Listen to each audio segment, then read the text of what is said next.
Une autre journée particulière, celle du centenaire de l'aéronaval, un anniversaire fêté dans notre région sur la base de Hyères. À cette occasion, un grand meeting aérien et naval aura lieu demain en présence de 120 aéronefs et une dizaine de grands navires de guerre. Pour évoquer toutes ces festivités, nous partons retrouver Philippe Fabrègue en direct du Var pour une page spéciale consacrée à cet événement.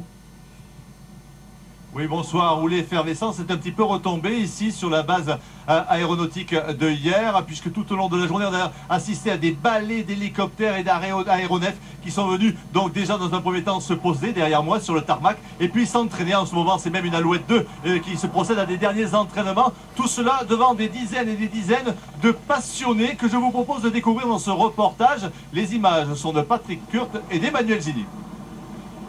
Éric Chardonnens répète et répète encore ses gammes. Demain, il fera partie du meeting aérien de Hyères aux commandes d'un Vampire, un avion à réaction des années 50 qu'il s'est offert il y a quelques années. Gynécologue de profession, ce Suisse a attendu ses 30 ans pour assouvir sa passion du pilotage. Et même si cet avion ne passe pas le mur du son, il en est véritablement tombé amoureux. Cet avion, il est magique.